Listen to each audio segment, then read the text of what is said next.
ከ1 ሚሊዮን በላይ ክርስቲያኖች ተጨፍጭፈዋል።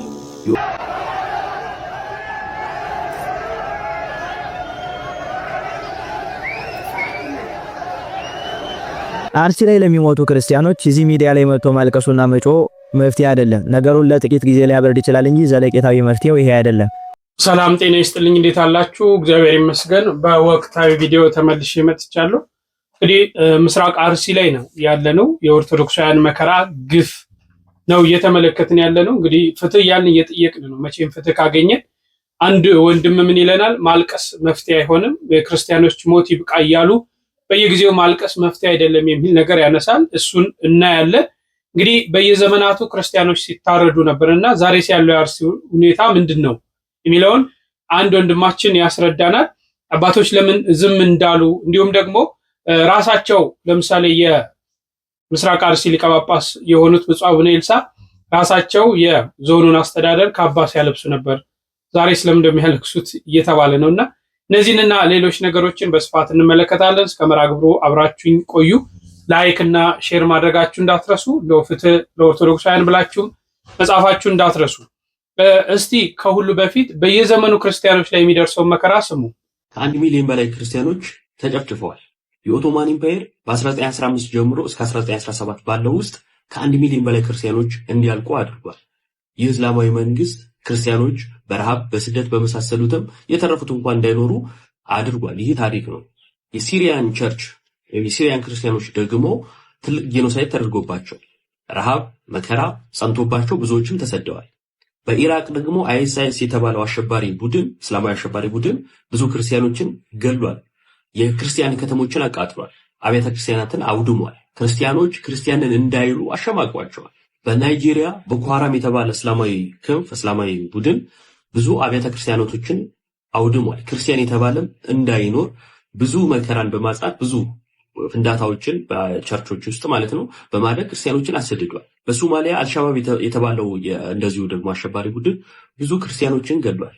በኮፕቲክ ቸርች በግብጽ ቤተክርስቲያን ብዙ ጊዜ ክርስቲያኖች ላይ ብዙ መከራ ይደርስባቸዋል። ኢቭን በቸርች ውስጥ በአምልኮ ጊዜ ቦምብ እየተጣለባቸው በቦምብ እንዲያልቁም ተደርገዋል። ይሄ ከብዙ በጥቂቱ በክርስቲያኖች ላይ እየደረሰ መከራ ነው። ዛሬስ በአርሲ ያለው የክርስቲያኖች ሞት ነገ እንዲህ በታሪክ እንዲነበሩ የሚባል ታሪክ እንዲኖረን ያደርገን ይሆን? ፍጻሜው ምን ይሆን? እንደተከታተላችሁት ነው እንግዲህ ነገ ለታሪክ እንደዚሁ የአርሲ ኦርቶዶክሳውያንስ እንደዚህ ይህን ያልተጨፈጨፉ በዚህ ዘመን እንደዚህ ተገደሉ ተብሎ ይነገር ይሆን? አላውቅ።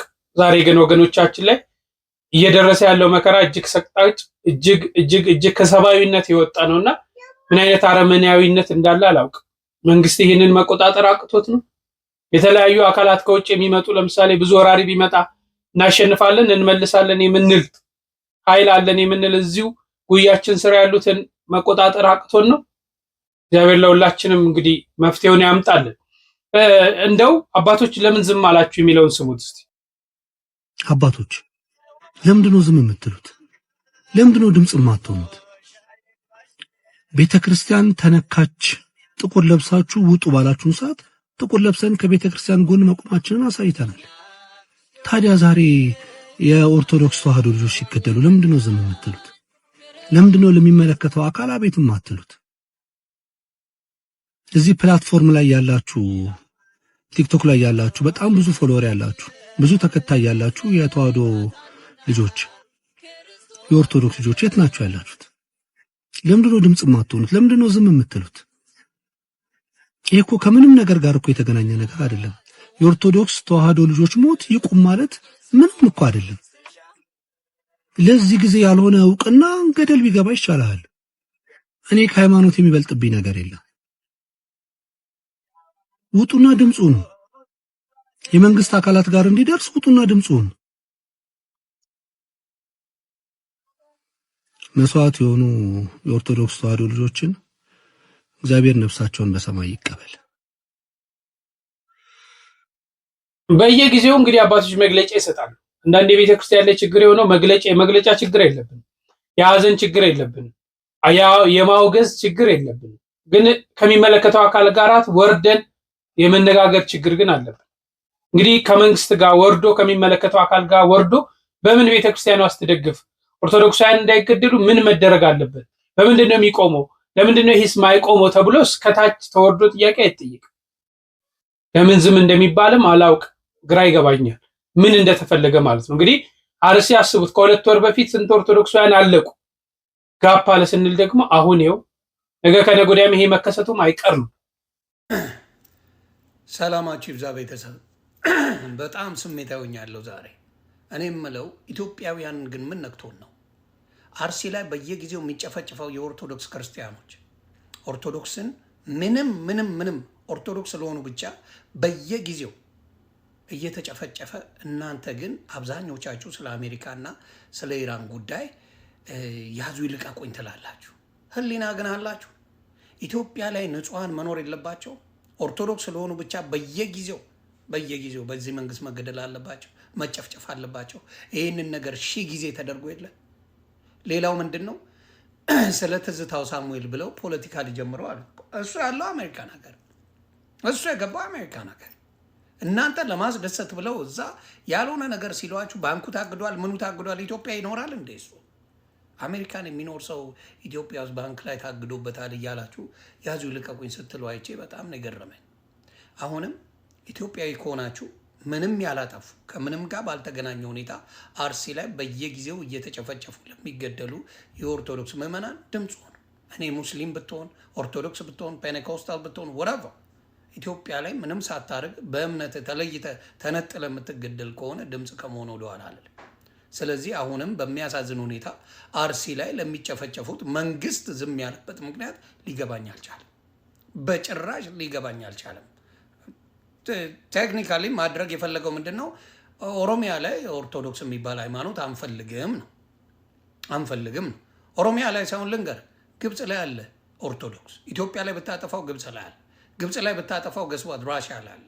ራሽያ ላይ ብታጠፋ ሩማንያ አለ። አርሜኒያን አሉ፣ ህንዶች አሉ። ኦርቶዶክስን ማጥፋት አይቻልም።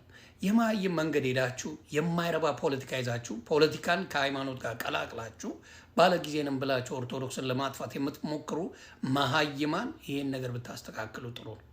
ፍትህ አርሲ ላይ በየጊዜው ለሚጨፈጨፉ ኦርቶዶክሶች። እንግዲህ እናመሰግናለን ዮኒ ማኛ። ጥሩ ነው መቼም አንዳንዴ የሚዋዥቅ ሰውም ሆኖ ስለ ሰብአዊነት መናገርም መልካም ነው። ሁለት ሀሳቦችን ላካፍላችሁ። አንድ ወንድማችን ዲያቆን ሲራክ ነው የሚያነሳው፣ ማልቀስ መፍትሄ አይደለም ይልና ራሳቸው ካባም ሲያለብሱ ነበር ይላል። ሁለቱን ተከታተሉ። እዚህ ልክ ማስመሰሉ ግን ለምን አስፈለገ? ከዚህም በፊት እኚህ ጳጳስ የምታስታውሷቸው ከሆነ ለአርሲ ሀገር የጸጥታ ደህንነት ኃላፊ ምንም አይነት መልስ ሳይመልስ ምዕመኖቹን ሳይጠብቅ እንደዛ ምዕመናን ከታረዱ በኋላ ማን እንዳረዳቸው እንኳን ሳይታወቅ መፍትሄ ሳይሰጥ እኛ አባት የቤተ ክርስቲያን አውደ ምሕረት ላይ የጸጥታ ደህንነት ኃላፊውን እንዲህ ጋቢ ሳይለብሱት ተመልክተን ነበር። አርሲ ዞን የጸጥታ ኃላፊ ኮማንደር ስንታየው ጥላው ይኸው ጋቢ ያለበሱ ማጥፋታችን እንዲህ ጥሩ ነው የሰራችሁት ብለው ከሸለሟቸው በኋላ ደግሞ ዛሬ ምዕመናን ደግሞ ሲጨፈጨፉ ለምን መንግስት አልጠበቀንም? ለምንድን ነው ማንጠበቀው? ብለው ደግሞ በዚህ ልክ እያስመሰሉ ሲያለቅሱ እንመለከታለን።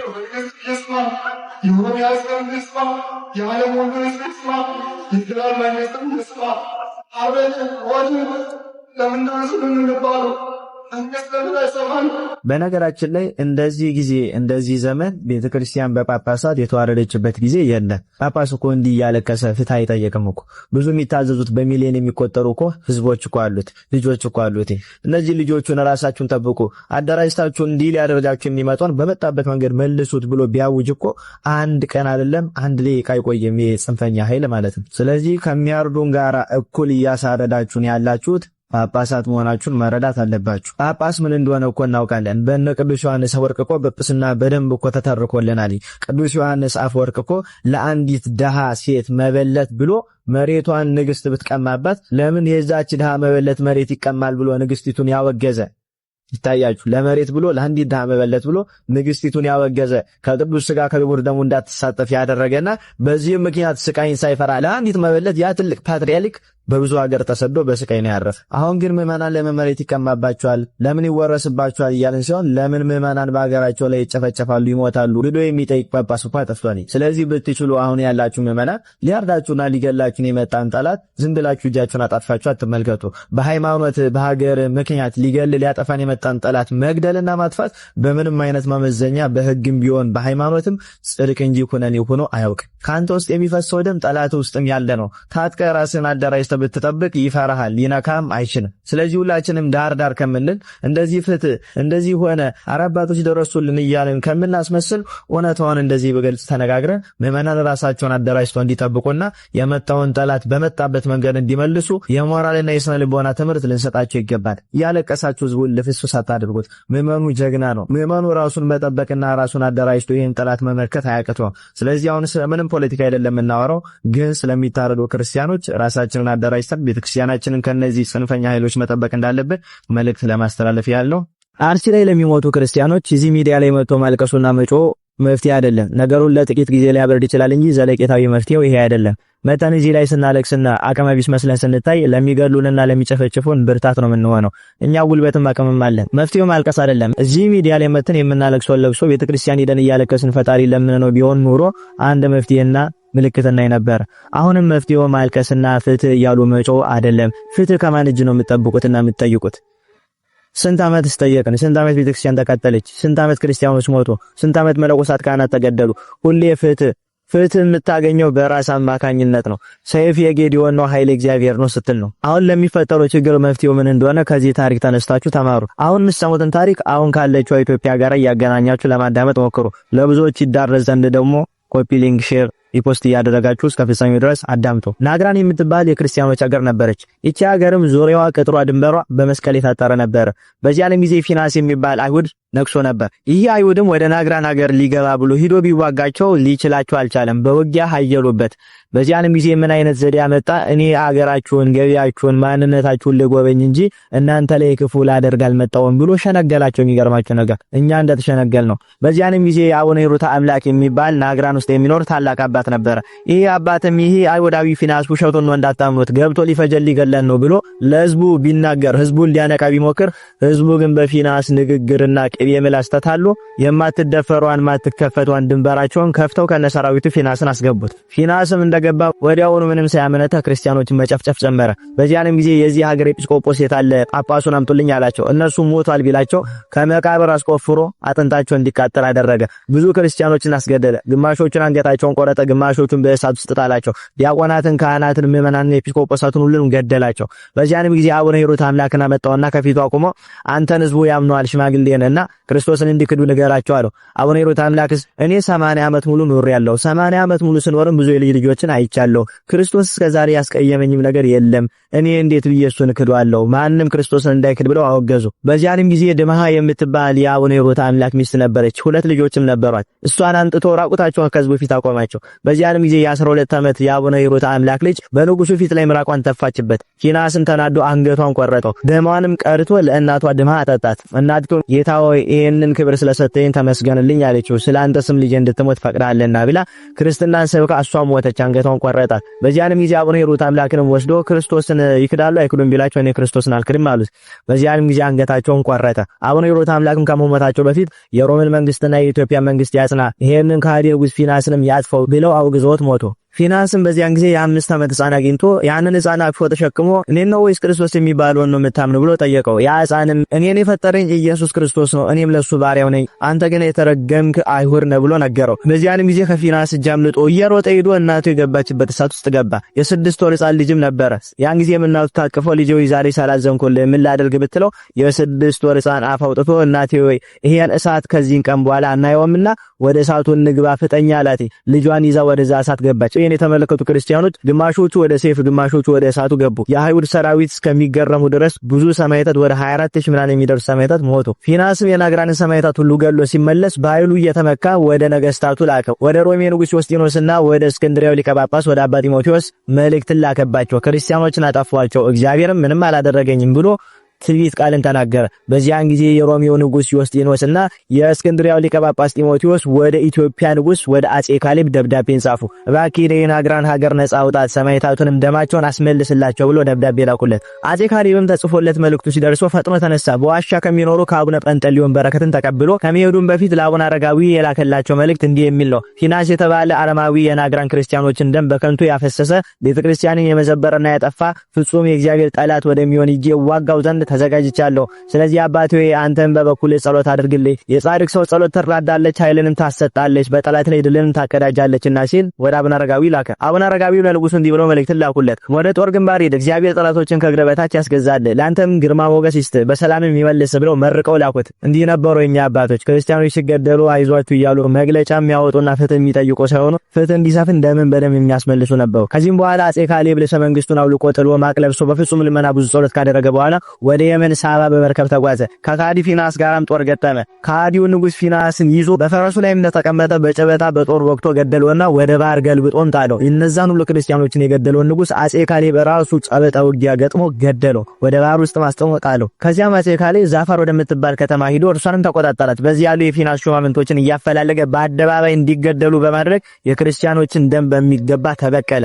የናግራንን ሕንጻዎቿን አደሰ። የሰማዕታቱን መታሰቢያም አቆመ። ወደ እስክንድርያ አባ ጢሞቴዎስ ወደ ሮሜ ንጉስ ዮስጢኖስም የድል መልእክት ላከላቸው። እነርሱም ሰምተው እጅግ ተደሰቱ። በአንጾኪያ፣ በእስክንድርያ፣ በሮም፣ በቁስጥንጥንያ በዓለም ላይ ያሉ ክርስቲያኖች ሁሉ ይህን ሲሰሙ በእጅጉ ተደሰቱ። ይህም የሆነው በ525 ዓመተ ምህረት ነው። ጠፍተው የሄዱ ክርስቲያኖችን ሰበሰባቸውና ወደ ቀደመው ቦታቸው መለሳቸው። ቤተክርስቲያናቸውን አነጸላቸው። ከሳባ ሀገር የማረፈውን ንብረት ሁሉ ለቤተክርስቲያን ሰጥቶ 10,000 ጠባቂ ሰራዊት ሰጥቷቸው ወደ አክሱም በሰላም በፍጹም በደስታ የክርስቲያኖችን ደም ተበክሎ አጼ ካሌብ ወደ ሀገሩ ተመለሰ ገባ።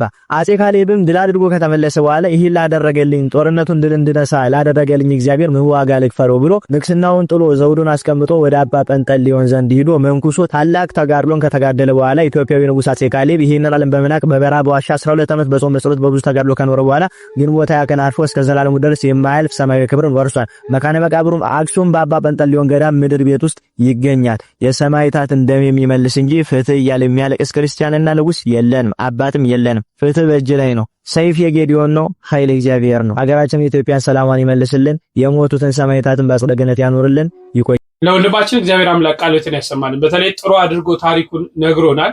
በምስራቅ አርሲ ያለውንም ሁኔታ የብፁዕ አቡነ ኤልሳንም አንስቷል። እንግዲህ በጊዜው መቼም ቤተክርስቲያን ያው ለመግባባት አብሮ ለመስራት የተለያዩ ነገሮች ሆኖ ሊሆን ይችላል ብዬ አስባለሁ። ለምን ይሄን አደረጉ ብዬም እንትን አልልም። በጊዜው በቃ ቤተክርስቲያን ሰላም እንድትሆን ምዕመናኖቿ ሰላም እንዲሆኑ ከነበረው ምክንያቱም እዛ የነበረውን ነገር አናውቅም። ቀድሞ የነበሩት ሊቀ ጳጳስ ምን አይነት ስራዎችን ሲያደርጉ እንደነበር እና እኚህ ያው እንደ አዲስ ነው ሲላኩ ወደዛ ሲላኩ የዞኑን አስተዳደር ያሉትን አካላቶች የመሸለም የማሞገስ ነገሮች ነበሩ። ምናልባት አብሮ በጋራ ለመስራት ሊሆን ይችላል ብዬ አስባለሁ። ግን ዛሬም ላይም ኦርቶዶክሳውያኑ ሲገደሉ እኛ አባት ዝም አላሉ። ማመን ያለብን ከነበሩት አባት ተሽለው ተገኝተዋል። ደብዳቤ ጽፈዋል ለጠቅላይ ቤተ ክህነት። ጠቅላይ ቤተ ክህነት ከሚመለከተው አካል ጋር ውይይት እንዲያደርግ ከዚህ የከፋ ነገር እንዳይመጣ ባካችሁ ብለው ደብዳቤ ጽፈዋል።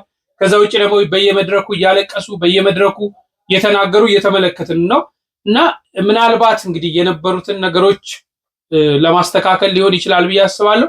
በዚህ ላይ እናንተ ሐሳብ ስጡበት። ምን ትላላችሁ?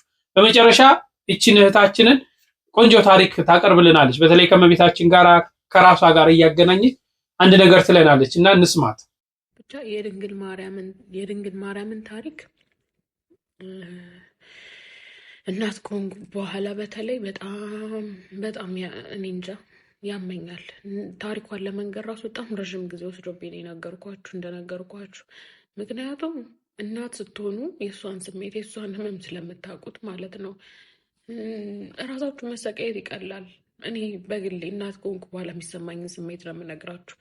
ራሳችሁ ብትሰቃዩ ይቀላል። ልጆቻችሁ የሆነ ነገር ሲሆኑ ሲታመም እንኳን ይጨንቃል። እንኳን እንደዛ ለዛውም ምንም ሳያረግ ያለ ጥፋቱ። ለዛውም ደግሞ አስቡት ልንገራችሁ፣ ለእኛ ለከንቱ ፍጥሯን እኛንስ ስታይ ደግሞ ምን ይሰማት ይሆን? እውነት ለእነዚህ ነው ልጄ እንደዛ የሆነው እንደዛ የተሰቃየው ብላ ስታስብ ምን ይሰማት ይሆን?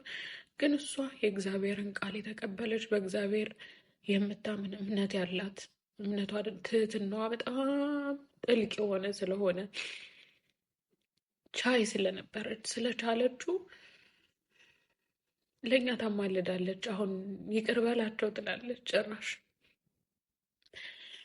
ብቻ መስቀል ስር ሆና በመስቀሉ ሰዓት ልጇ መጨረሻ ላይ በጣም ለሚያምነው ለሚወደው ለወንድሙ ለወዳጁ ለዮሐንስ አደራ ሰጣት። እናት ይኸው እናት ብሎ ማለት ነው፣ አደራ እናቴን ብሎ በአደራነት ተቀበላት። ዮሐንስ ማለት ዮሐንስ በአደራነት ተቀበላት። ከዮሐንስ ጋር እድሜዋን ቆየች። ሐዋርያት አብሯት ቆዩ። ከዛ ጊዜዋ ደረሰና አረፈች።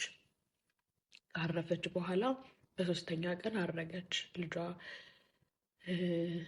ወደ ራሱ ወሰዳት፣ ወደ ማረፊያ፣ ወደ ንግስና፣ ወደ ክብር ቦታ ወሰዳት። የእሷ የንግስናዋ የክብሯ ቦታ ይሄ ስላልሆነ ከልጇ ዙፋን ጎን ወሰዳት። ከልጇ ጎን አረፈች።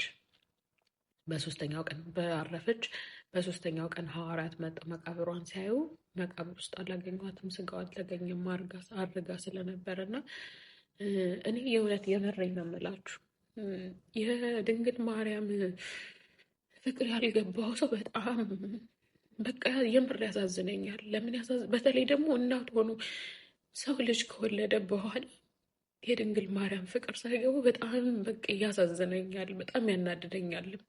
ምክንያቱም ሰው ወልዶ ለልጆቹ የሚሆነውን ስሜት ሲያይ ከዛ ደግሞ ጌታችንና መድኃኒታችን ኢየሱስ ክርስቶስ ምን ይሰማዋል? እናቱን በመጥፎ ስትጠራበት፣ እኔ እንኳን እናቴን ስሟን ሲያነሷት አልወድም። በጣም በቃ ሌላ ሰው ነው የሚያደርገኝ። እናቴን ሰው እንዲናገርብኝ አልወድም፣ አልፈልግም። እና እሱ ምን ይሰማው ይሆን? በቃ ሰው እንደዚህ በማይሆን አፋቸው ሲያነሷት ሲያይ፣ ሰው ሲንቃት ሲያይ ምን ይሰማዋል እሱ ብዬ አስባለሁኝ። እግዚአብሔር እኔ እንጃ አይነ ልቦናችንን ያብራልን። የእሷ ፍቅር የእሷ ክብር እንዲገባን ያርገን። እሷ ግን እንደኛ ስላልሆነች ባና ክብራትም የሚገባትን ፍቅርና ክብር ባንሰጣትም፣ እሷ ግን ያልነገርናትን እየዞረች በየቤታችን የሁላችንም ጓዳችንን ገመናችንን የምትሞላ የምትሸፍን በቀሚሷ ሽፍን ንቅፍ ድግፍ አድርጋ ሁላችንንም ፈልገ ነው ጠይቀናት እንኳን ላይሆን ይችላል፣ ግን ስለማያስችላት የጎደል አይታ ዝም ስለማትል በቃና በዘገሊላ እንዳረገችው ወይን እኮ የላቸውም ማድጋቸው ባዶ ነው እንዳለችው ሄዳ ለልጇ ሹክ ትላለች። እስቲ ይህችን ነገር አርግላችሁ፣ ይህች ነገር እኮ የላትም፣ ይሄ እኮ ጎድሏታል፣ ይህንን እኮ ሙላላት። እኔ የራሴን ነው የምነግራችሁ። እኔ ጠይቂያት አይደለም፣ ግን እኔ በቃ የሆነ ነገር ጉድል ብሎ ስታይ ዝም አትልም፣ አያስችላትም። ልጄ እኮ የላትም ብላ በእናትነት አጭቷ ሁሉንም ቀዳዳይን የምትሸፍንልኝ የምትሞላልኝ እናቴ ናትና እኔ በጣም ኢሞሽናል የሚያደርገኝ ታሪክ ነው። ለዛ ነው የመጽሐፍ ቅዱስ ታሪክ መንገር ያቆምኩት። ምክንያቱም ስለ እሷ መንገር አቃተኛ፣ አልቻልኩም። ኢሞሽናል ሳለው ማውራት ስለማልችል ማለት ነው። እና እውነቴን ነው የምላችሁ፣ ለሁላችሁ የምመኝላችሁ ነገር እኔ ኦርቶዶክስ ብቻ አይደለም ተከታይ ያለኝ፣ ፕሮቴስታንት፣ ሙስሊም የምትከተሉኝ እንዳላችሁ አውቃለሁኝና ልነግራችሁ የምፈልገው ነገር እግዚአብሔር በቃ ፍቅሯን ይግለጽላችሁ። ዝም ብላችሁ ውደዷት። በቃ እሷ ባትወዷትም ስለምትወዳችሁ፣ ባትፈልጓትም ጎዶላችሁን አይታ ዝም ስለማትል ገመና ሸፋኝ ስለሆነች ማለት ነው። ከዛ ውጭ ሁላችሁንም በሰፋፋ ቀሚሷ ሽፍን አድርጋ ክፉ ነገራችሁን በሙሉ ትደብቅላችሁ፣ ከክፉ ነገር ሁሉ ታስመልጣችሁ፣ ከጉያዋ አታውጣችሁ።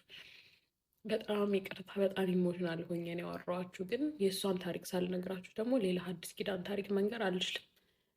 ስለዛ ነው። ቴንኪው በጣም እንዳደመጣችኋት ነው እህታችን ጥሩ አድርጋ፣ በተለይ የእመቤታችን ፍቅር የእመቤታችን የልጅ መከራ ምን እንደሆነ በስፋት አንስታለች እና እህታችን እድሜ ከጤና ይስጥሽ፣ ልጅሽንም ያሳድግልሽ ለማለት ፈልጋለሁ። እንግዲህ እግዚአብሔር አምላክ ሰላሙን ያምጣልን፣ የመጣውን መከራ የመጣውን መዓት እሱ በቸርነቱ በምሕረቱ ይመልስልን። አሁን ያለንበት የጾም ወቅት ነው። በዚህ ጾም ወደ ፈጣሪ ቀርበን እናልቅስ። እሱ ከሱ ምሕረትን ከሱ ይቅርታን ከሱ ፍርድን እናገኛለንና አምላካችን ፍርዱን፣ ሰላሙን፣ ጤናውን ይመልስልን። በሌላ ጊዜ እስክንገናኝ ቸር ቆዩልኝ።